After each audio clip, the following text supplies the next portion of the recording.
So the final Shape Showcase just wrapped up, and honestly, not great, but not awful either. Most of it I just found unimpressive. If I were to compare it to previous years, it doesn't stand up to it because, especially with Lightfall, I was hyped after that. Maybe it's because of all that's happened recently and the fatigue that's kind of set in. I'm not really feeling that excited. I guess myself and a lot of other people were hoping for this showcase to kind of boost our excitement up. I'm sure it did for a lot of people, but for me, and I think some other people that I've seen, not that impressed. In this video, I'm gonna give a quick rundown on what happened and give my thoughts on it. But before I do that, I have to acknowledge something that I didn't make a video on, which is Joe Blackburn's message, I think about a week or two ago. It's not the promise that everybody wanted, but it's obviously a step in the right direction. And the fact that the game's director even made a video or acknowledged it at all is something literally no other studio I think has ever done. It had a very off-the-cuff kind of feel to it, which was nice because it felt like he was being real with us for once. It could just be to save face and get players back, but it felt like an earnest attempt to get some of the goodwill back to me.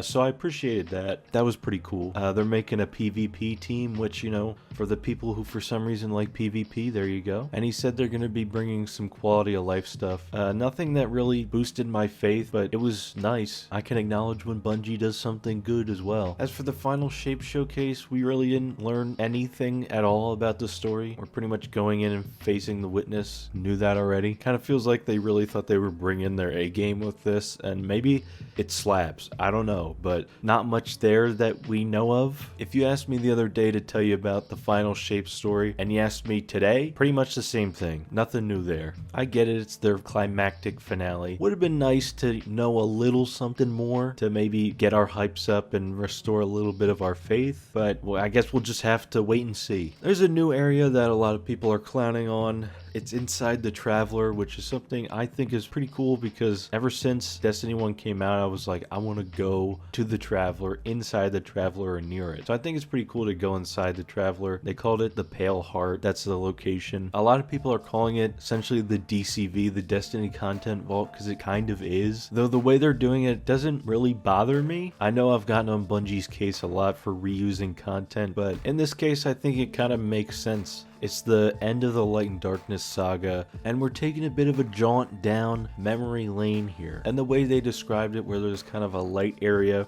with more familiar things, and then a darkness area where things kind of get a little spooky. I don't know, sounds pretty cool. Depends how much reused content is in it, or how low effort it feels. The thing with reused content is it's not always bad, it's just really how they do it. How they've been doing it so far, not great, but there have been times like with the reprised raids, and in D1 with the Siva section of the Cosmodrome. Pretty cool. I thought they were done pretty dandy. And speaking of reprised raids, it's time to get ready on those Ethernet cords because you're gonna have to unplug them and plug them back in soon. Because darn it if Crota's End ain't coming back. And because they already sold the Galahorn to you, they got the Necrochasm coming back. Hopefully though it won't be such a bitch to get this time. Not really much to say there. I like Crota's End. A lot of people thought it needed to become a dungeon or something. I don't really see why. I don't mind a short raid. Plus they got the Age of Triumphs armor coming back from D1, which is a good example of reused content. It's free and it's something we all loved at the time, and they're not using it as an excuse to not make new content. They're also bringing 2 new supers to the game, a new Void Axe for the Titan, and some kind of teleporting knife for the Hunter. Both sound cool. I don't play those classes, so poopy for me when I found out all I got was Radiance. This is an example of a bad reuse of content. They tried to make it like it's Radiance 2.0. Radiance I never even used. I always use self-res. You can give me that back. But again, I feel like Warlocks are getting shafted here, which I guess is status quo. I don't see myself using this over well. Sorry. Self-res though. They put in some weird new sub weapon types, like a auto rifle that can heal your teammates if you shoot them. Pretty much Lumina. And then a pistol that can shoot little rockets. I guess nice. Not that interesting. The healing rifle could be cool though. They have these kind of new enemies that are essentially mini Rolks. But it's cool because they use Stasis and Strand. We talk about them wielding the darkness all the time, and we don't really see it, so it's kind of nice to have some enemies that actually use the darkness subclasses against us. Overall, I don't think it's going to make a big difference because there's not like a whole new race of enemies to fight, but it's nice to have. They're bringing LFG into the game like 10 years too late.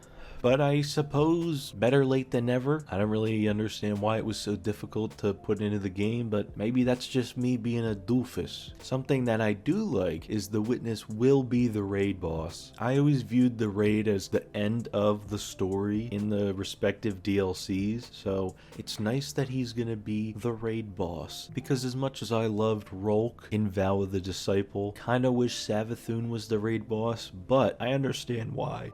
I understand why though, because they're bringing Savathun back, but at the end of this season. No, you're gonna have to wait an inflated few months to get Savathun back. It's gonna be a Hive Eris. The Eris storylines are usually my favorite, kind of excusing Season of the Haunted. Anything that Eris is in, I'm down for though, so hopefully this will be good. As for seasonal content, pretty much the same. Nothing new here. I don't know why I would have expected anything different. Season of the Deep was the first season in like a year or two that I haven't gotten to tier 100. Every season that I buy, I tend to get to 100 because I already spent that money. I'm trying to get my money's worth here. Didn't even feel like doing it this time. I finished the seasonal story and I was like, all right, well, that was a wet toot. I don't really imagine I'll be playing a whole lot of this season because seasonal content is boring as hell anymore, and not just for Destiny, for pretty much every game. It's been played to death. Though I will give Bungie credit because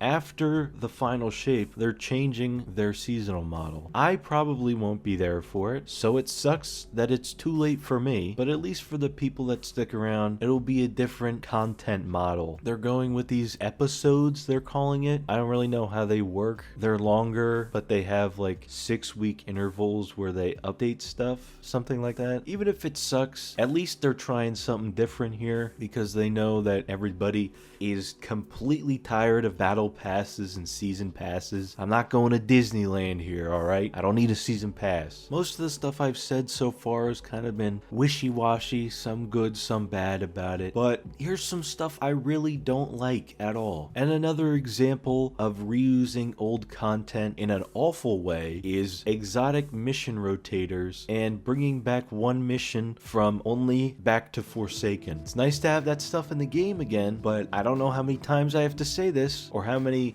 we as a community have to say this. Why were they taken out to begin with? Wow, that's nice, I can play Presage. I could play Presage before. If you didn't take the content I already paid for out of the game, then I would still be able to play it before you did this. But no, rejoice as we slowly drip feed you content that you already bought. I don't know, bro, maybe I just like to whine and I like to hate. My one friend says I should work at the hater building, although that's probably true. I feel like this is pretty warranted here. I don't know why we would be praising them for bringing back stuff they took out of the game. Like, I can kind of get bringing stuff back from D1 because that's a different game, but this is still Destiny 2 content that you took from us and are now giving it back and we're supposed to clap for you? No. What? Why is that good? Again, you just shouldn't have taken it out to begin with. And for the missions, you get one mission from Forsaken and one mission from 2 DLCs that are already in the game. Like, you couldn't go back a little farther. You don't think that information would be a little necessary? Maybe fighting Gaul and seeing the pyramid ships for the first time? No, forget about that. Forsaken was where Destiny started, which is kind of true actually. But still, would have been nice to have those things. Again, shouldn't have been removed from the game to begin with, but I suppose it's nice that they're giving us stuff we should have had already. And for the last thing that I don't like is they're reducing the barrier of entry again. And what do I mean by this? I don't mean in the default game, like default activities and stuff like that. They're reducing the barrier of entry. It's in higher level activities like raids. They're making it so you essentially don't have to do anything and you can just do them, which I guess is nice for people that don't feel like playing the game, but for people that grind it and put effort into the game, kind of a slap in the face to be like, oh yeah, Tommy Tulips with 2 hours in the game can go right smack dab into Root of Nightmares or into Kingsfall, and they can just be the same level as you because now they're making it so Guardian light levels essentially match up to who the highest person in the fire team is. Kinda lame in my opinion. Maybe I'm wrong here. Maybe this is better for people. And I'm just being a goblin with an underbite and complaining that people didn't waste 1,000+ hours into this game like I did to get into position to where I can do that kind of content. It also kind of confuses me on what we're supposed to grind for then. Like there's still the world's first, they said, and Nightfalls. That's it. Isn't the whole idea of Destiny you get better gear and level up so you can do better activities? Now it's essentially only one person needs to be good to do those better activities. I don't know. It's just stupid to me. Yeah, overall, not really feeling any different. Not feeling better, not feeling worse, which I guess it's a good thing I don't feel worse. Overall, not impressive. I'm still gonna buy the final shave just because I'm in too deep to this thing, but here's hoping it gets better. What do you guys think? Did you like the final shape showcase? If so, let me know in the comments, and thanks for watching.